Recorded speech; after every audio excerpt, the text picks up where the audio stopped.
Greetings, listeners, and welcome back to Dark and Disturbed Tales.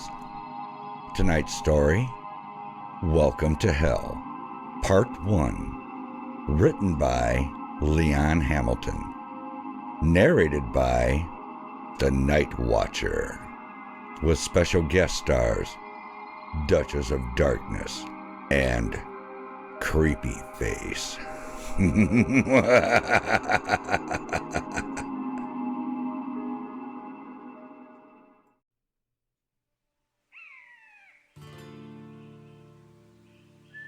opened my eyes to see the buzzards circling overhead, coughing up blood and laughing. I flipped them the finger and winced.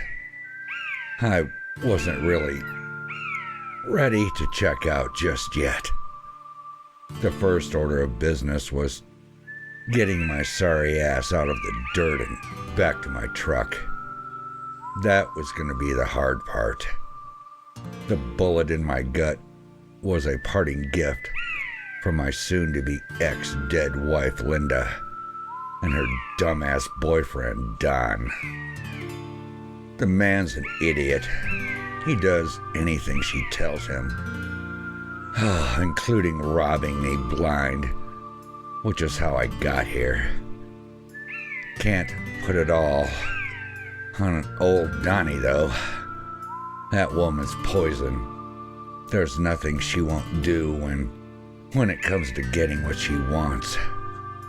Putting that aside for a second, I took a deep breath and tried to focus through the pain. I had to stop bleeding. Letting out the loudest scream I could muster, I jammed the thumb of my left hand into the wound. Gut shots are tricky. I could have 3 hours or 3 days. It's a rough way to go.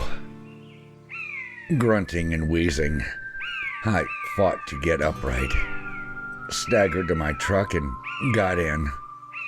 Cranking the engine took longer than I would have liked, but I got it done. Between the Texas heat and blood loss, I was fading fast. Mashing the gas, I peeled off and headed for the highway. As the service road came into view, my vision blurred and my ears started ringing. The moment my tires gripped the pavement, everything went black. I don't know how long I hung there in the darkness. Time didn't exist. Then finally, somewhere in the silence, a child's voice called out.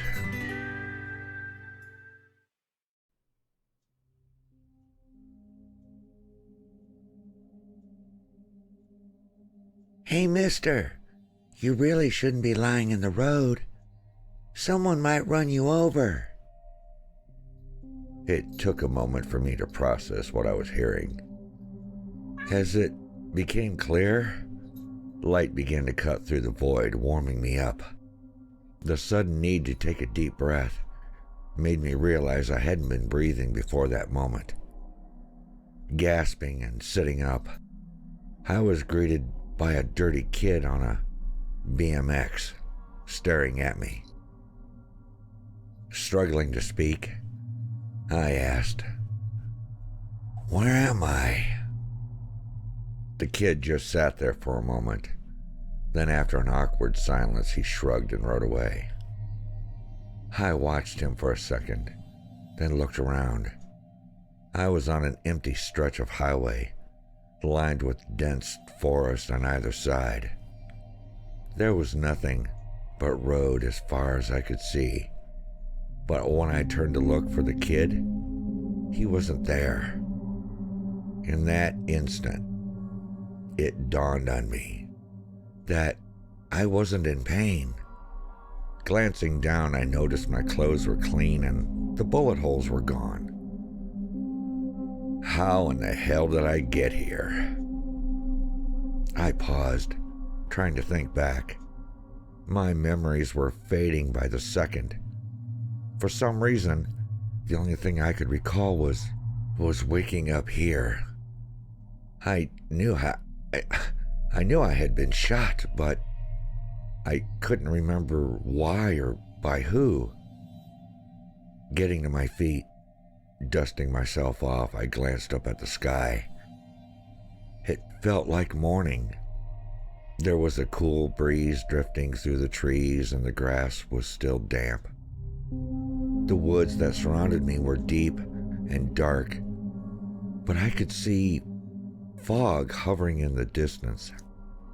Taking a breath and brushing it off, I looked both ways down the road. The kid was riding what I guessed was south. I wasn't sure. Following him was the best idea, but there weren't a lot of options here. I walked till the sun was high overhead, but it wasn't hot. Aside from the wind picking up a little, the temperature hadn't changed. There were no animals. I hadn't seen or heard anything but rustling leaves for hours. The trees and the road, everything looked the same. It was hard to tell if I was actually getting anywhere. Stopping to rest, I stepped off the street and took a seat in the shade. The moment I relaxed, I heard a snap of dry twigs somewhere behind me. I sat perfectly still, waiting to hear it again. After a few seconds, I started hearing whispers. I couldn't make out what it was saying, but I knew there was someone there. Turning to get a look, I scanned the area. It was coming. I just had such a hard time gauging where it was coming from. I looked all around me and I didn't see anyone. Moving cautiously and getting up, I caught a glimpse of movement out of the corner of my eye. Shifting my attention to that area, I saw what looked like a rabbit vanish behind a tree. Letting out a sigh of relief and laughing at myself, I turned to look at the road and froze. Standing next to a tree about 50 feet away was a short, fat man with a long gray beard. He looked like a life-sized lawn gnome. We stood staring at each other for a moment before he slowly waved at me. An ugly smile eased its way across his fat face, stretching further and further, exposing bright white teeth. I wasn't sticking around to see what was next. Turning and darting to the street, I took off running. The sound of his bare feet slapping against the concrete told me he was catching up, but I didn't look back. I ran until my legs hurt and my lungs burned, but he was still hot on my heels. His raspy breathing mixed with a gurgling sound forced me to push my body to its breaking point. A full-out sprint became a struggling jog as my knees buckled, causing me to stagger and fall. When I hit the ground, I turned around and saw nothing but the road. Struggling to my feet, I stood there to catch my breath. Gathering myself, I started jogging away. I had taken a few steps when something flew out of the woods, landing on the road ahead of me. I wasn't planning to stop and look at it, but as I got closer, I couldn't help but see what it was. A pair of bulging eyes stared at me from the top half of the fat man's skull. The bloody lump The bloody lump of flesh blinked at me as I picked up the pace and then tried to rush past it. As I hustled by, the fucking thing exploded, releasing body strands of flesh that were anchored to the pavement. They stabbed into both of my legs and snatched me to the ground. My head bounced off of the concrete and my vision blurred, but I didn't black out. The strands of flesh were dragging me to the center of the road. I had to break free. Ripping at the damn things, I managed to pull one of them out and saw they were tipped with bone. The hole it left behind gushed blood with a milky yellow paste. The writhing strands slashed and lunged at me as I crawled out of their reach. I couldn't get up. My entire side was numb and my head was throbbing. While I was doing my best to drag myself further away, the rest of the fat man came rushing out of the woods.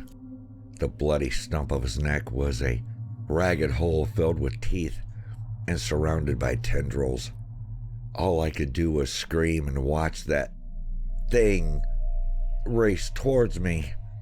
In one fluid motion, it grabbed me by the legs and threw me in the air. I swear, I heard the damn thing laughing as I rocketed into the sky, enough to see over the trees. There was this moment between flying and falling where everything stopped. I felt weightless,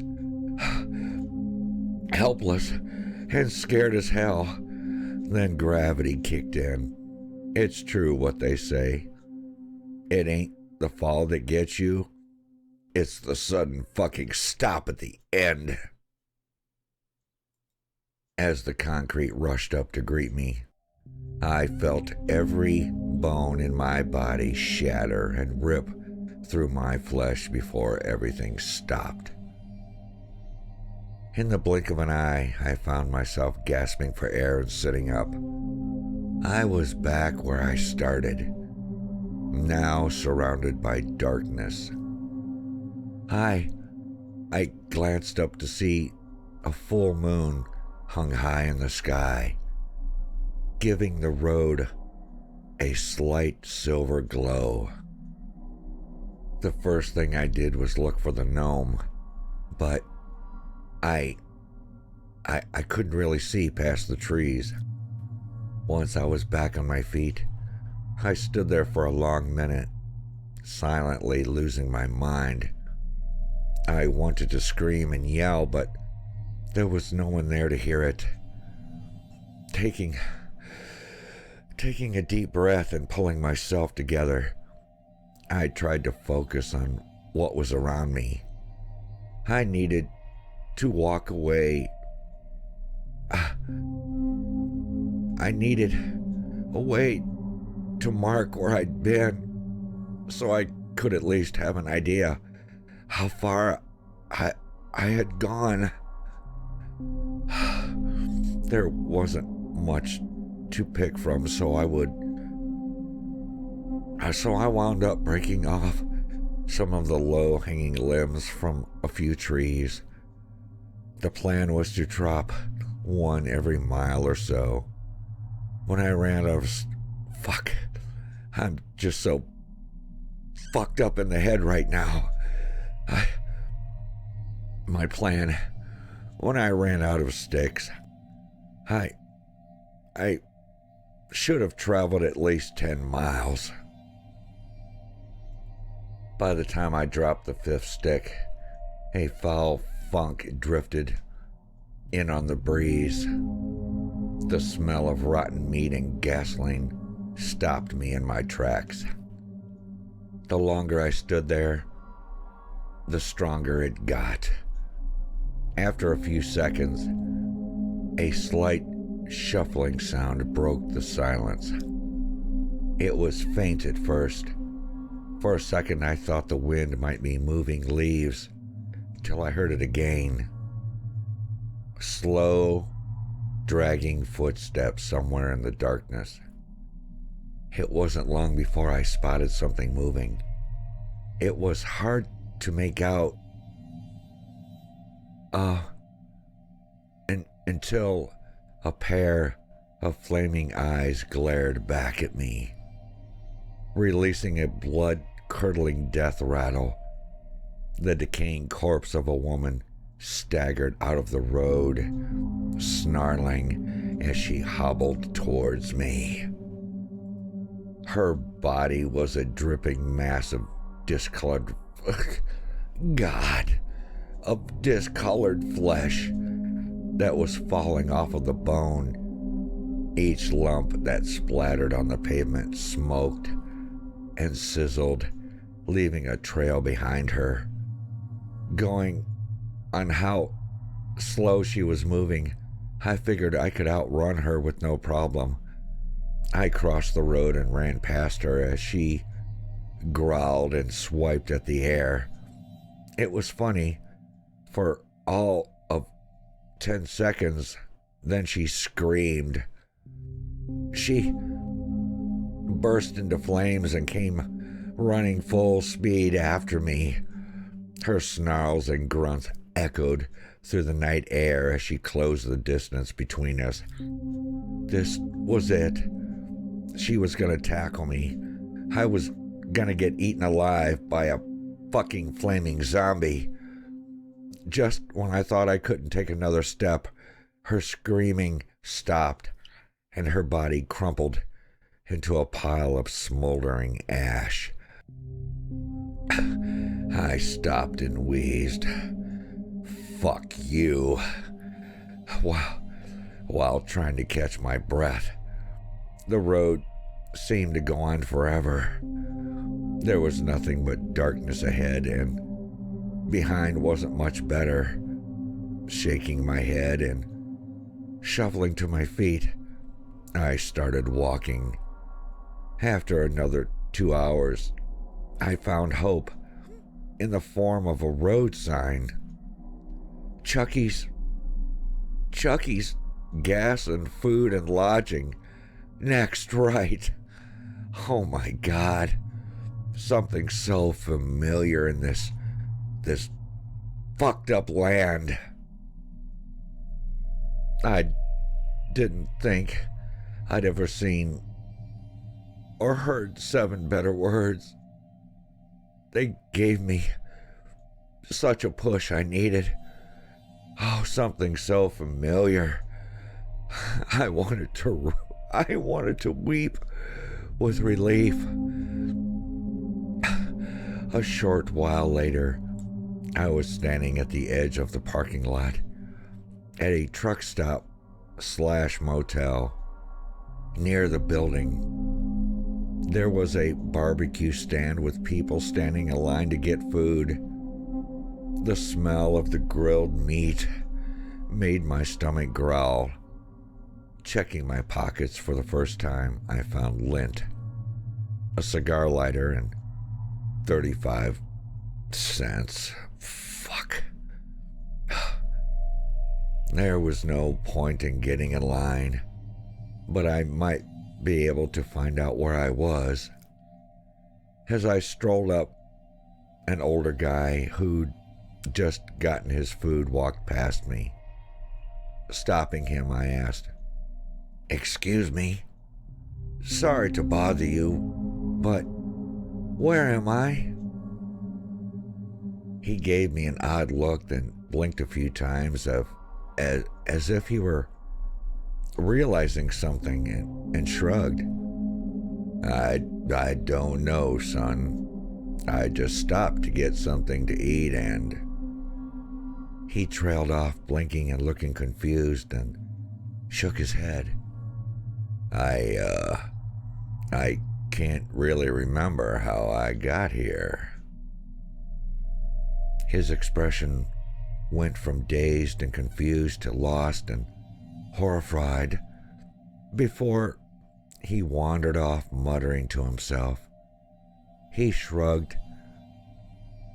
He shuffled from person to person, asking where we were, and each time the reaction got worse. It wasn't long before everyone at the barbecue stand was starting to panic. One by one, they lost their shit. Some broke down, crying, while others got violent when no one could answer the question. I watched the chaos for a moment till I spotted an order. Oh yeah. I spotted an order someone dropped. Moving through the crowd, I grabbed the bag and made my way to a nearby bench. I had scored a chopped beef sandwich with a Coke. Smiling and unwrapping my meal, I watched the crowd. Just as I was about to take my first bite, someone slapped me, then slapped the sandwich out of my hand. I looked up to see a massive fat man wearing overalls and a horned iron helmet. I didn't know how the hell he had snuck up on me. The guy had to be 8 feet tall and somewhere around 600 pounds. In a voice way too light for someone his size, he said, "No one eats for free but me." Glancing at the crowd and shaking his head, the giant sneered at me. "Now, no one's eating, and I'm not getting paid. This is your fault. You owe me." Reaching out a hefty hand, he grabbed me by the shoulder and lifted me to my feet. "Let's go."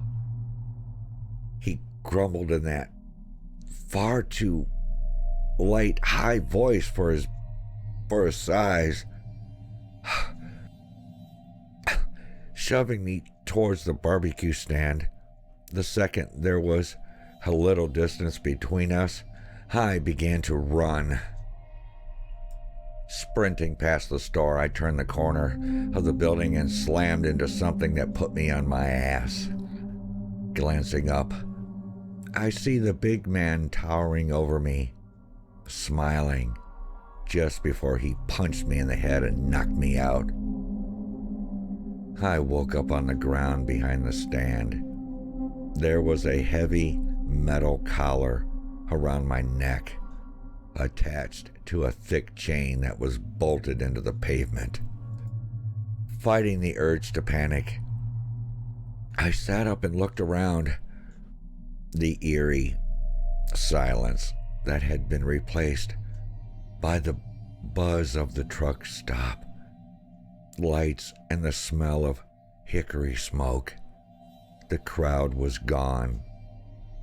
Since the motel was the only thing around, I figured they were there.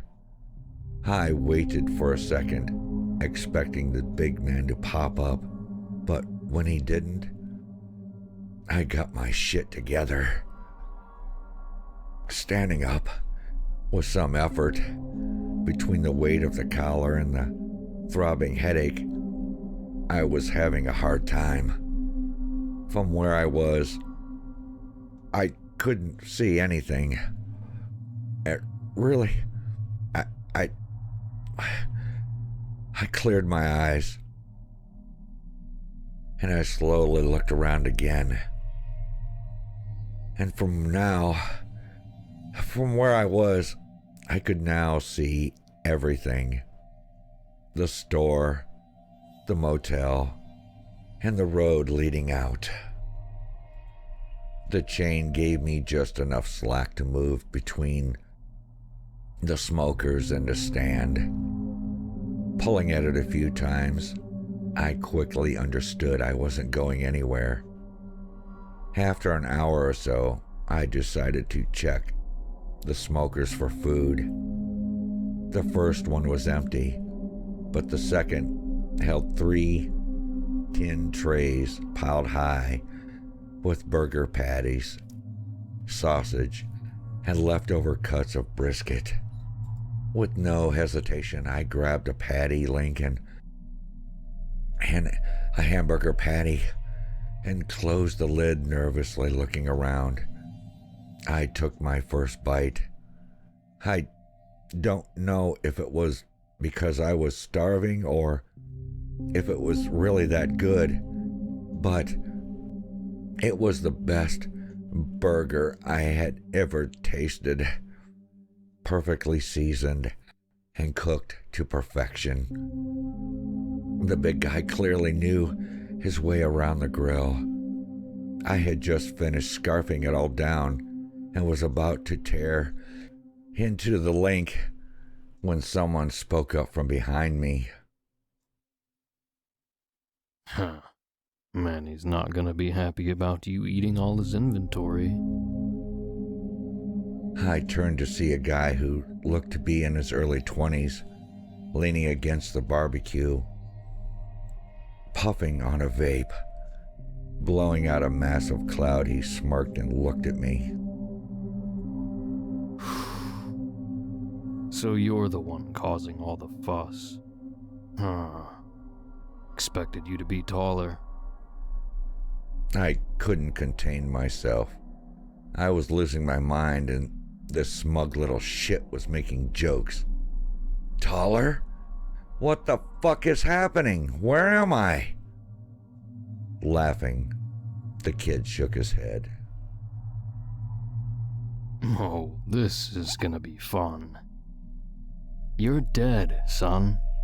Yeah, let it sink in. That's the bad news. The good news is, there is no good news. So you've got that to look forward to. Before I could respond to what he'd said, Manny came lumbering over. He glanced at the kid, then huffed. "What do you want, Sam?" Flashing that same devious smirk, Sam looked at me, then back to the big man, digging in his pocket and pulling out a wad of cash.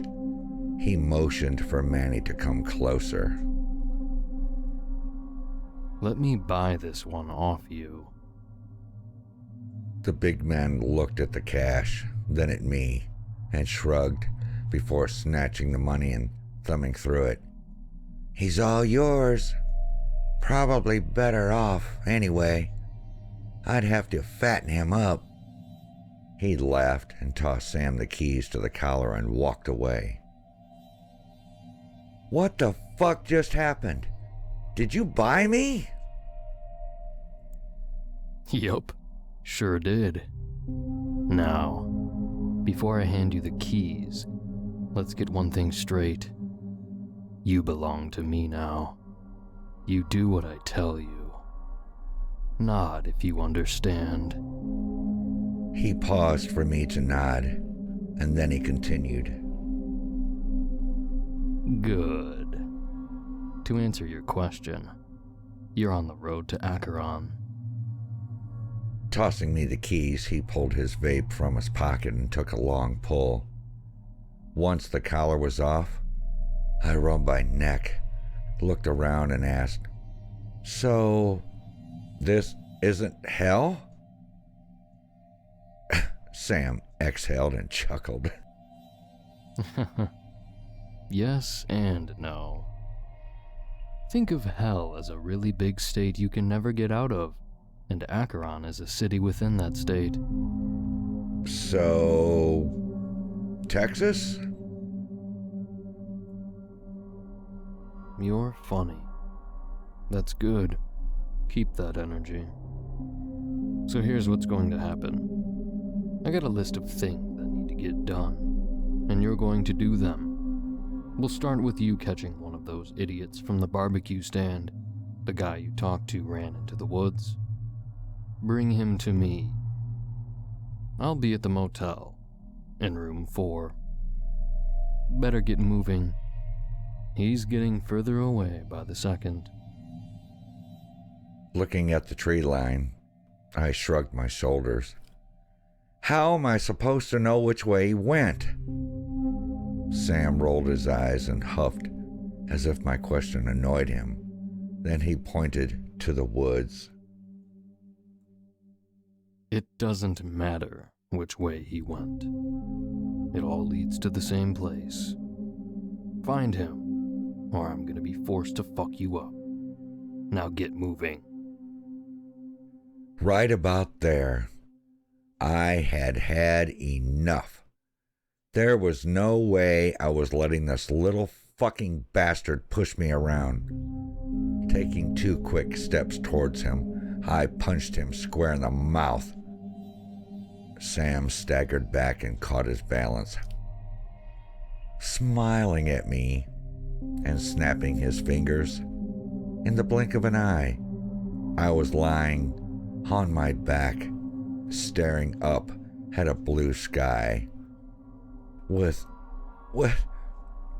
searing pain rolling up from my gut, I was laid out in the dirt, roasting in the sun, but I couldn't move.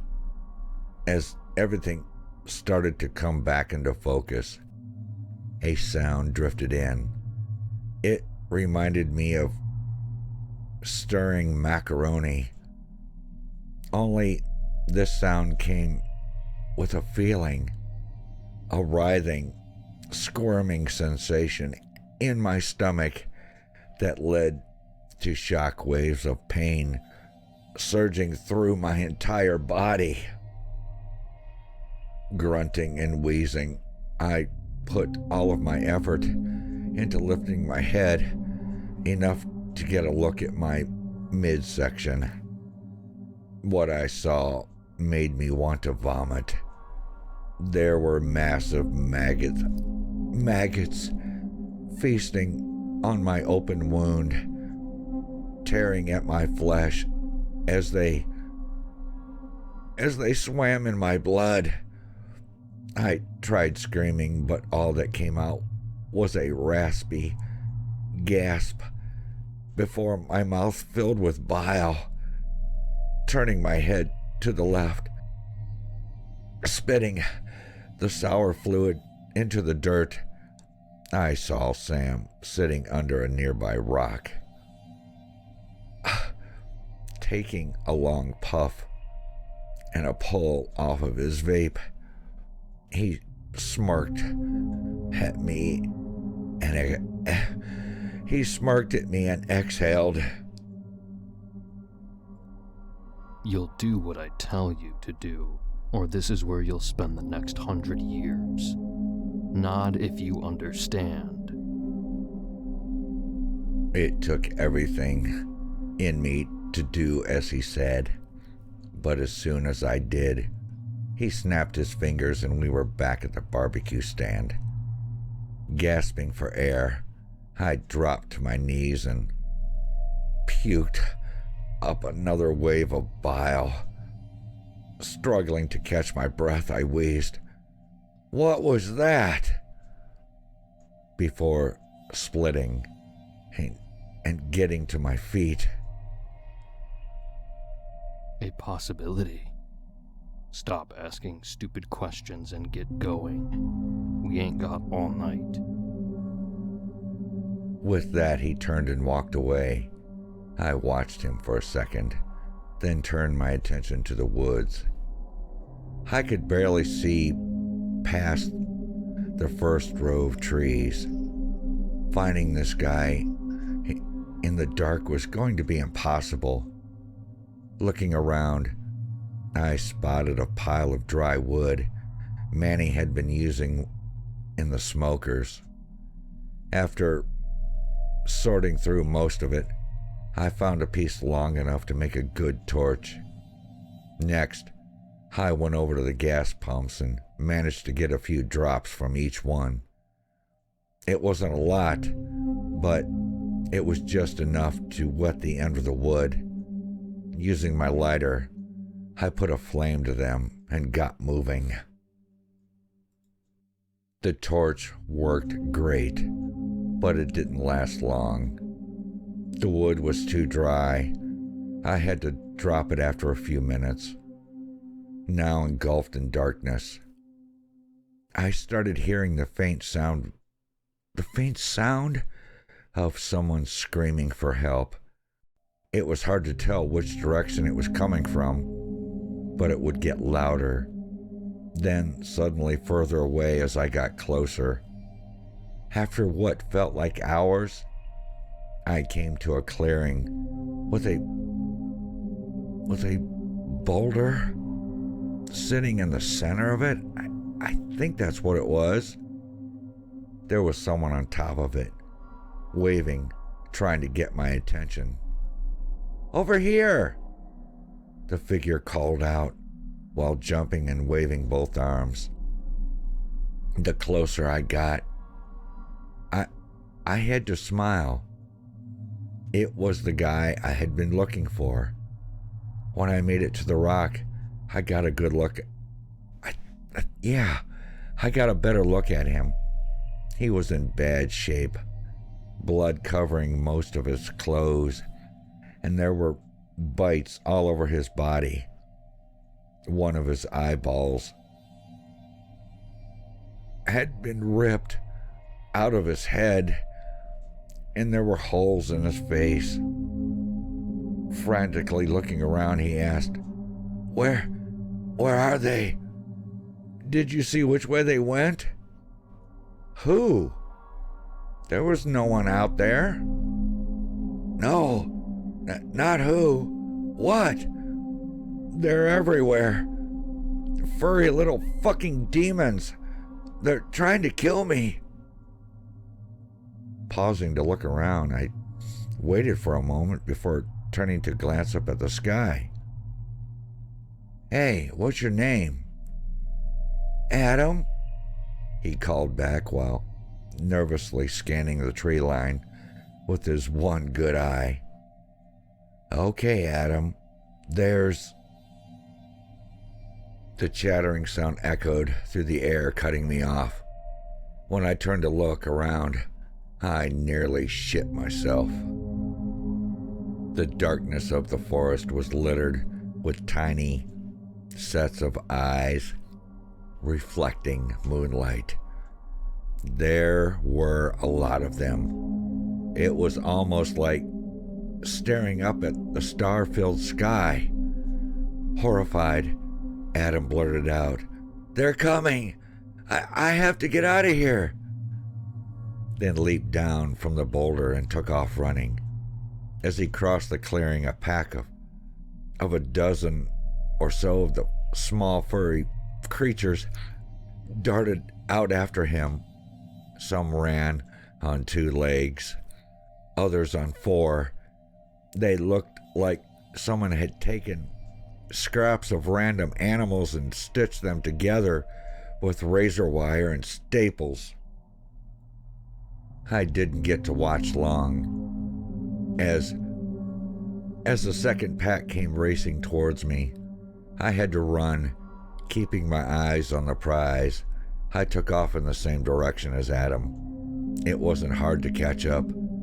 Those things were tripping him and taking bites out of him every time he hit the ground. When I got to him, he was trying to get one of them off of his back while attempting to keep running. He was screaming, cursing, while swatting at the little bastards. It was biting chunks out of his shoulder. If I'd let him die, I'd probably have a problem with Sam, but I really didn't have time to stop and help. Fuck it.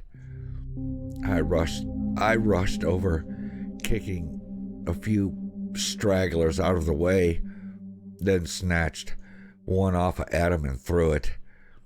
I didn't bother telling him to follow me. I just took off running, and he got the message. As we weaved through the trees and ducked under low-hanging branches, those little fucking shits closed the distance. In no time, they were tearing at my clothes and jumping on my back. I couldn't see how Adam was doing, but by judging by his screaming, my guess would be not good at all. trying to juke a couple of them, I dipped right, then darted left and got hit.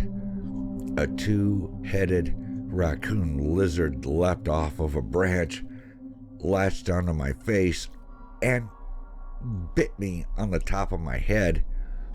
It happened so fast, all I could do was to yelp before slamming into a tree and blacking out for a second or two. I really don't know. Those things were on me in a heartbeat. I woke up with them swarming me, but as Adam ran by, most of them took off after him.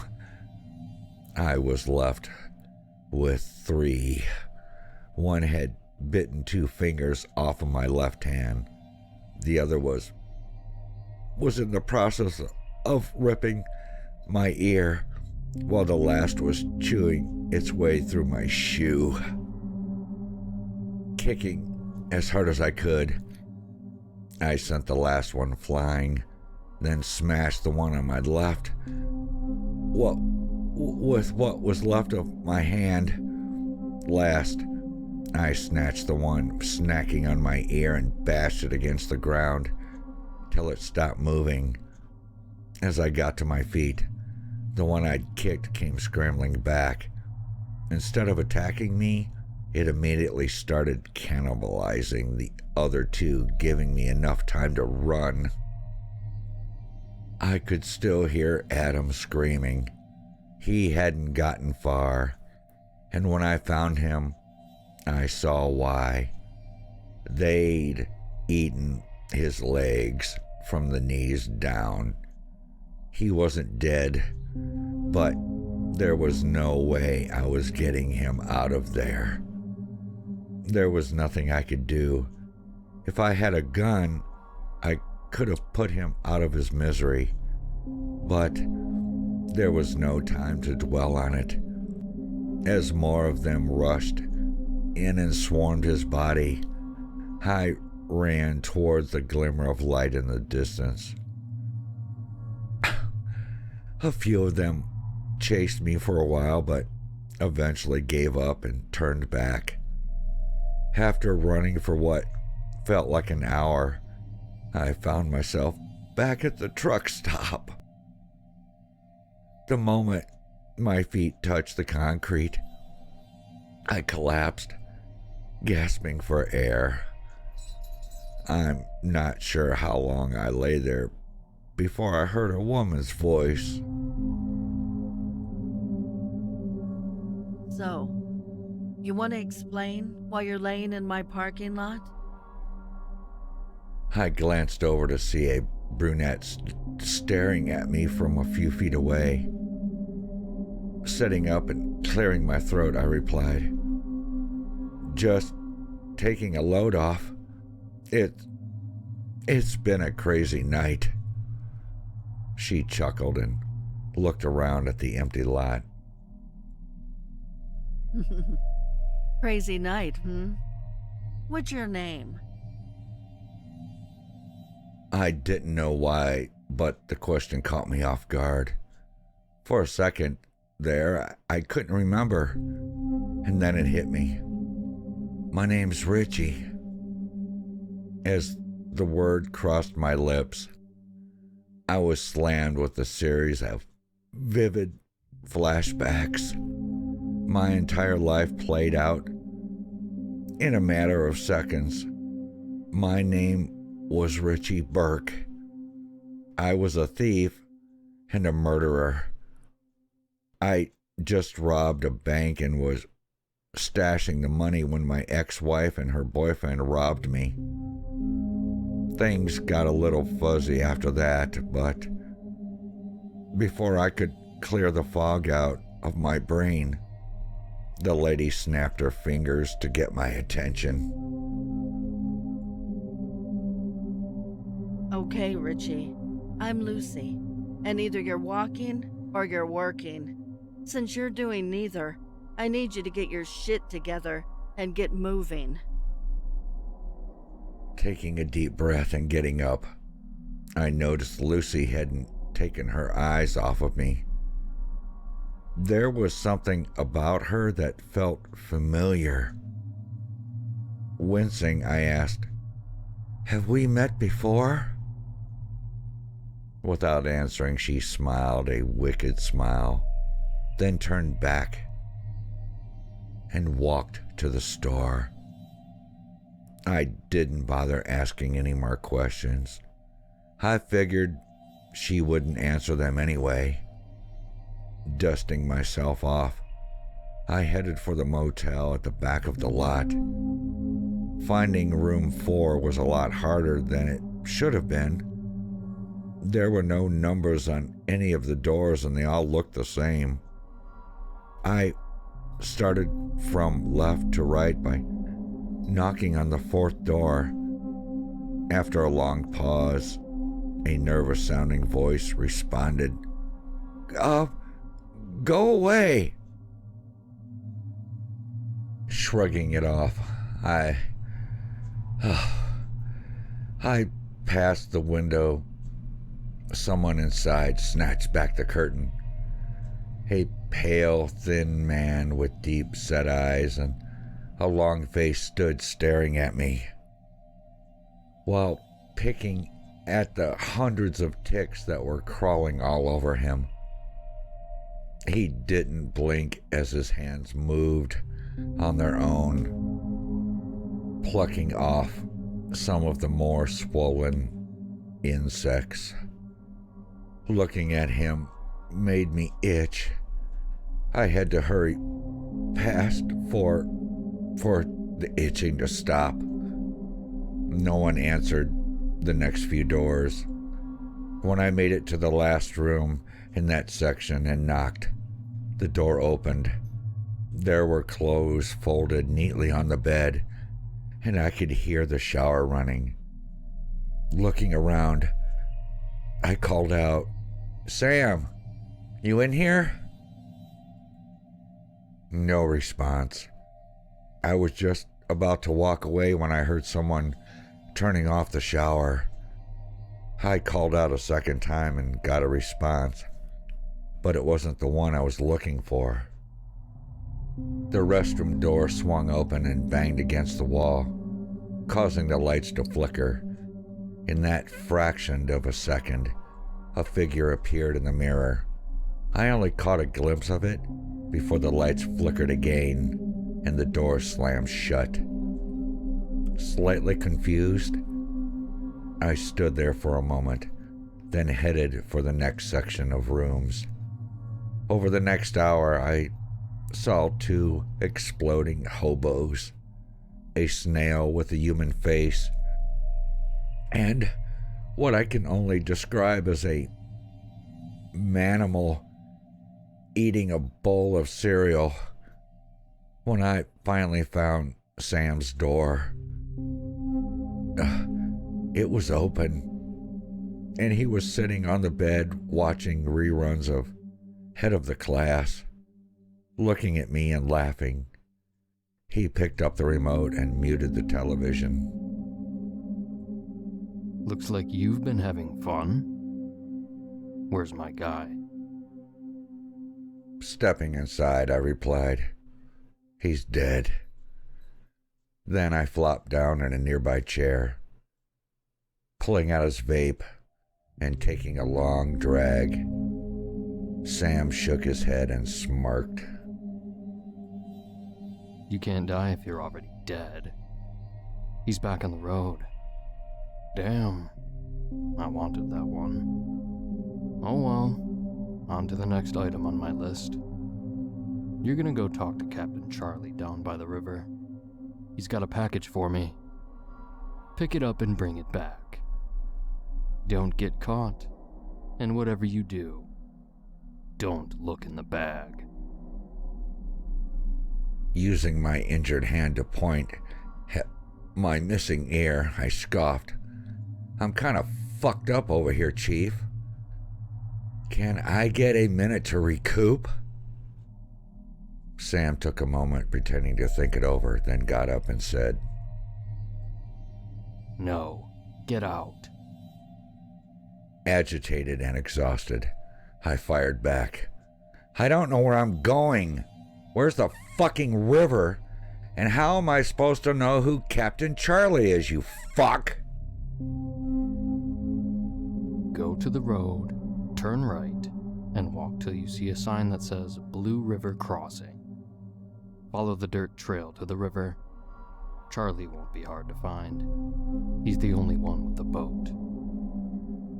With that, he hurried me out of the room, but I still had one last question. You said don't get caught. Don't get caught by who? Instead of answering me, he smirked and slammed the door. Great. Just fucking great, I muttered before walking away. When I got back to the truck stop, I realized my injuries didn't hurt anymore. My fingers were still missing, but the wound was sealed. It looked like the fingers were never there. I figured my ear was the same, so I didn't bother checking. Standing there, staring out at the road, I hesitated. I wasn't in a hurry to go through that shit again. Glancing around, I noticed a few faces at the barbecue stand. There were 4 people in line, with a 5th stagger standing off to the side of the road. That's the one that grabbed my attention. It was a young girl.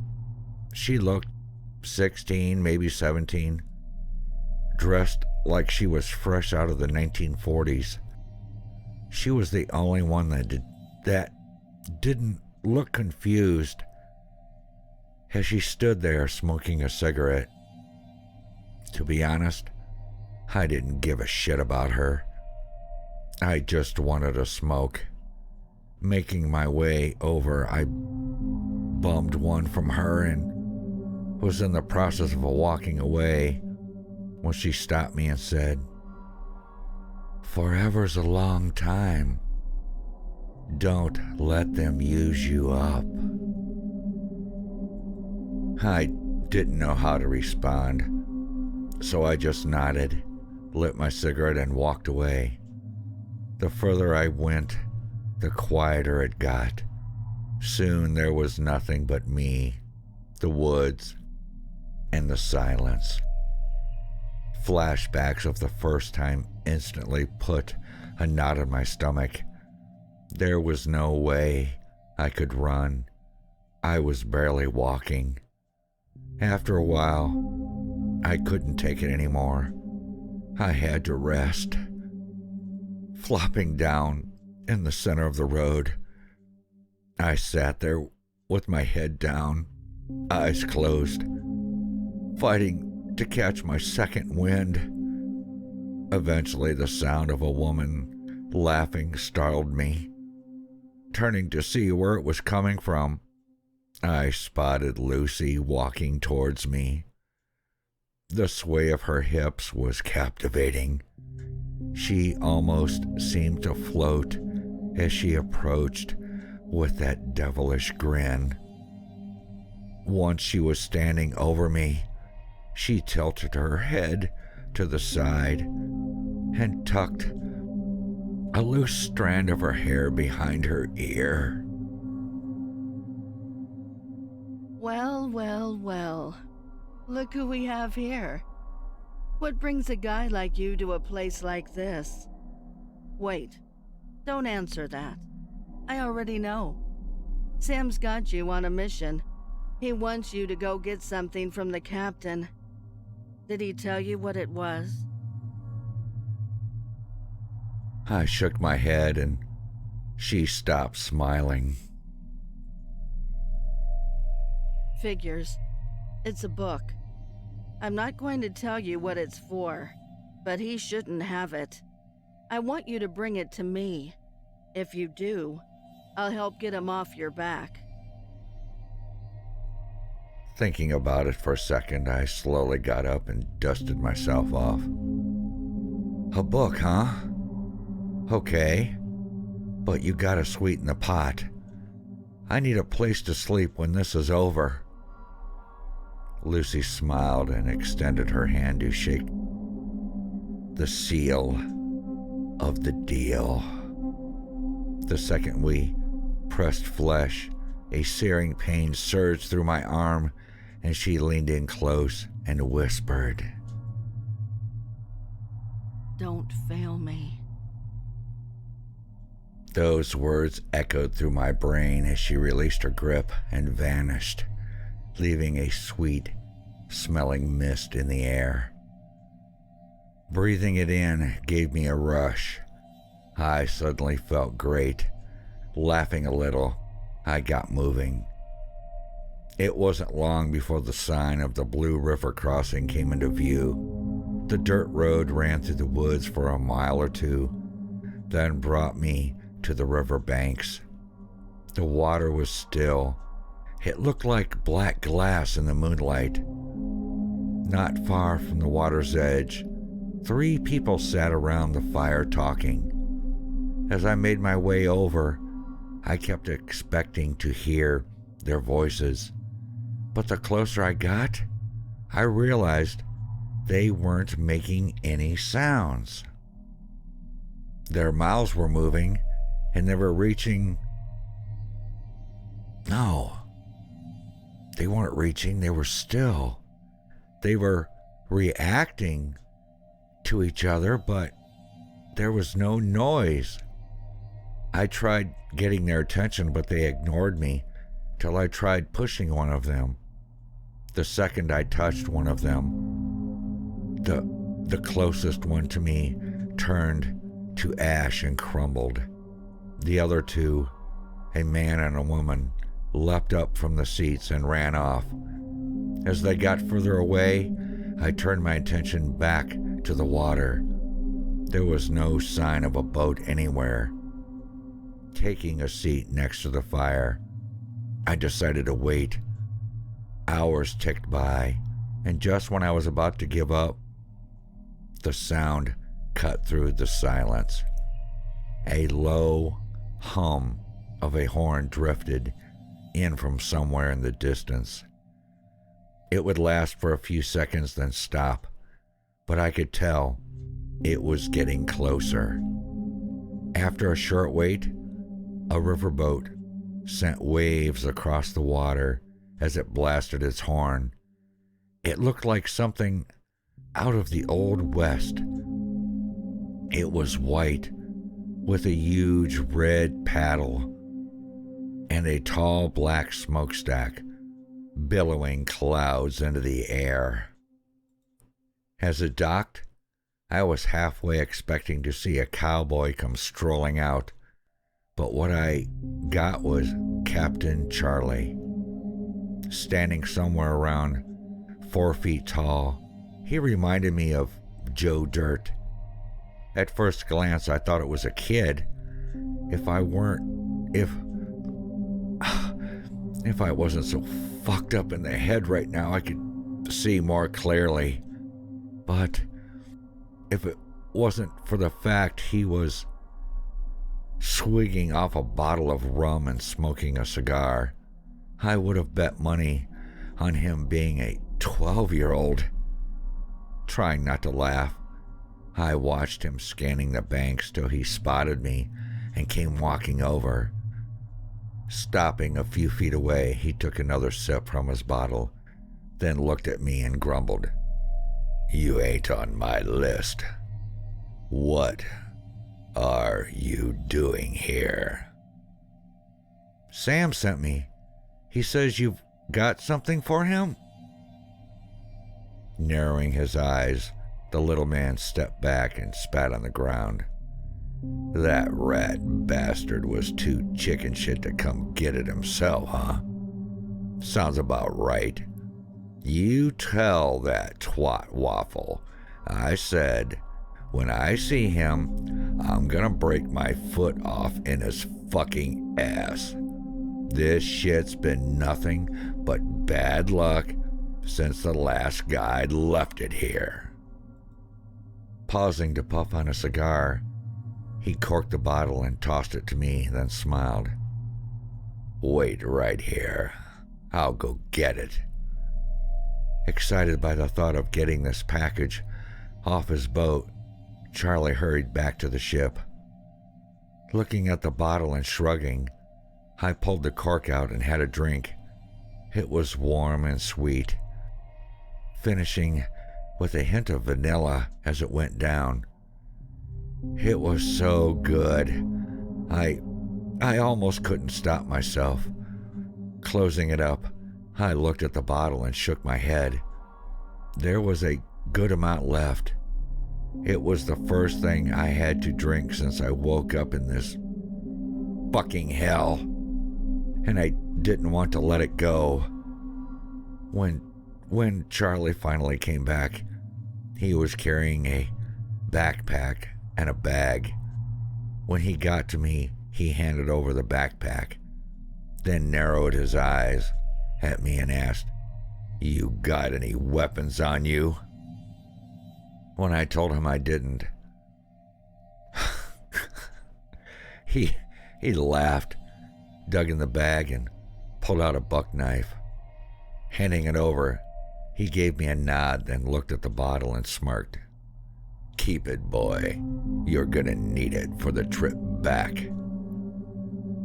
Securing the bottle in one of the side pockets of the backpack and clipping the sheath to my belt, I looked around. Sam told me not to get caught. Is there anyone I should be looking for? The captain. Oh, yeah. There's lots of folks that want what's in that bag. But if I was you, I'd be on the lookout for shorts. The damn things are drawn to it. I'm surprised one ain't showed up yet. Nodding and strapping on the backpack, I asked, "What's a short?" "It's short, and they're a pain in the fucking ass, is what they are. Think of them as bloodhounds, only bigger and uglier, with a lot more teeth. They got a real hard-on for that bag, and they ain't gonna stop till they get it. The good news is they ain't hard to kill, and they only come one at a time. Bad news is they're quicker than a hiccup and mean as shit, as long as you keep your wits about you and you don't go too far into that bottle, you should be okay." What do they look like? Well, that's a tough one. No two of them look alike. They all have horns, though. So if you see an ugly son of a bitch with horns, that's probably a chort. After thanking him for everything, I started the trip back. The road was silent as usual, so time dragged as my mind drifted through the last few days. The funny thing was, I always knew I was going to hell, but I wasn't expecting it to be like this. The thought of there being different cities in hell made me curious. I was starting to wonder what they were like. Another hour of random thoughts passed by before a sound broke me out of my haze. Psst! My hand went instantly to the knife on my hip as the sound echoed around me. "Psst!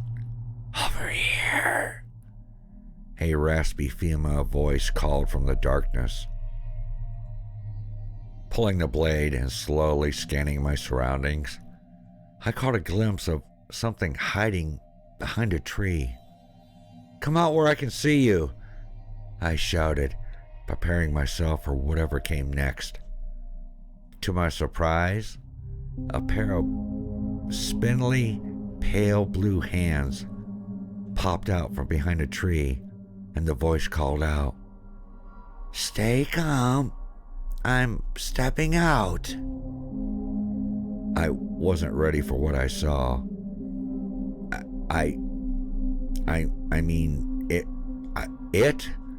I mean, she was short and thin with the face of a vampire bat topped with sharp black horns. As she stepped into the road, I couldn't help but notice the smell that came with her.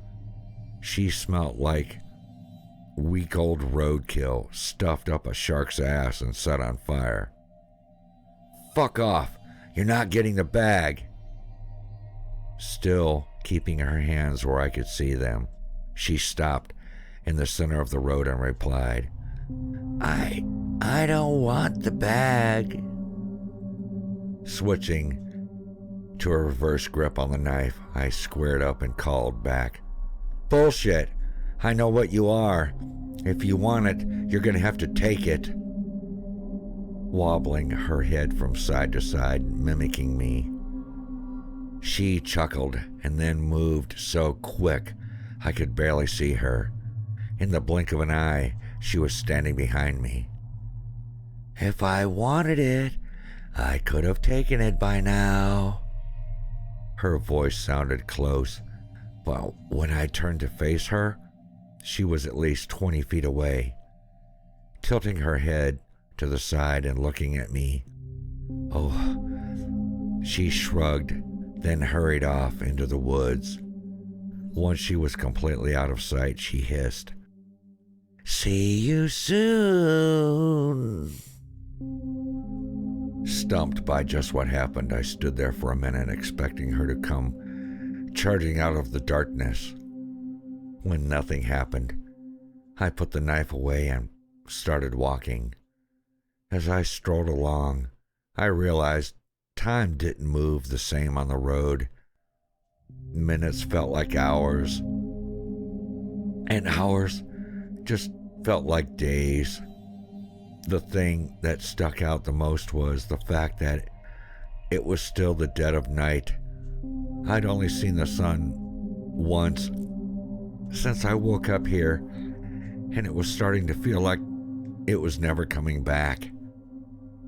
After a few miles, the exhaustion hit me like a freight train.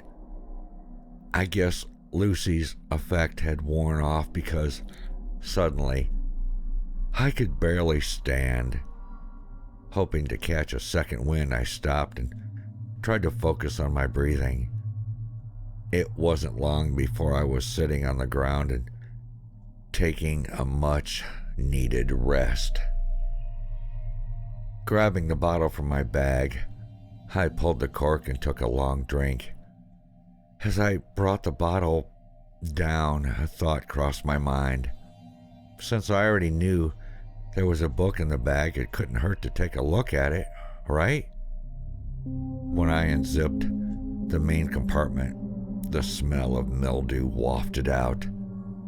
I was expecting something special, maybe the Necronomicon or something like that. What I found was a basic black leather-bound book with no words on it. A little disappointed, I pulled it out and thumbed through it. All of the pages except one were blank. There was a symbol resembling a flower on the very last page. Shrugging it off and taking another drink, I put the book away, then got up. Maybe it was just my buzz kicking in, but I felt good enough to get moving. I walked and drank for a while before putting the bottle away. By then, I was feeling great, but I wasn't drunk. In the distance, I could see the glow of the truck stop lights and caught the faint smell of barbecue. Smiling and picking up the pace, I managed a slight jog and pushed on. As the parking lot slowly came into my view, The sound of panting and crunching leaves caught my attention.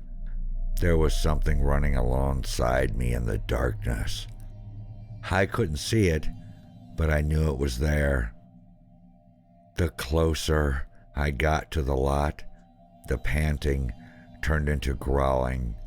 My slow jog became a full-on sprint as the sounds got louder. I could swear whatever it was right on top of me, but I raced it into the lot, and it stopped.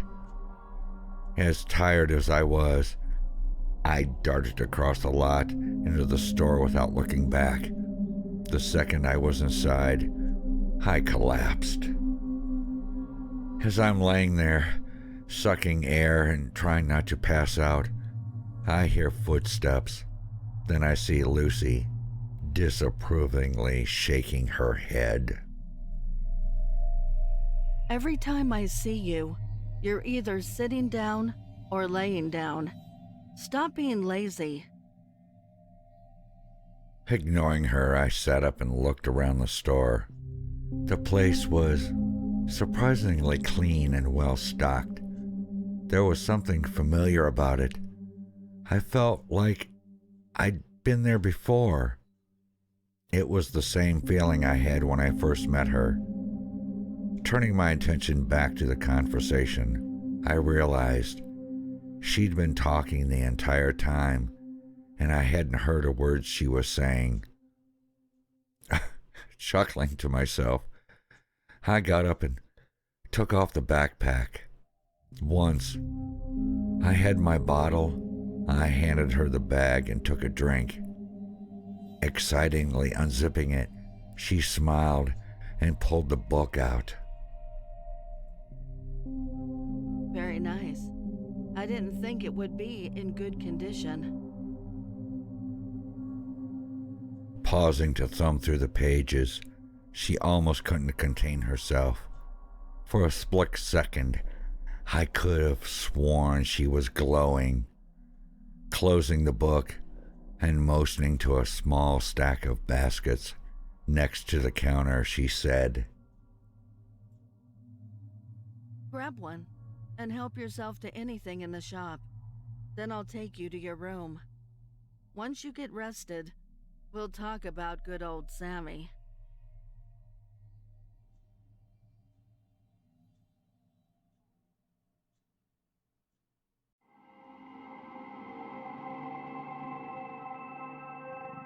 Hello, friends. I do hope everyone enjoyed part 1 of Welcome to Hell. I want to thank my guest narrators, Duchess of Darkness and Creepy Face, for joining me on this twisted journey and lending me their great voices. Until next time, pleasant dreams.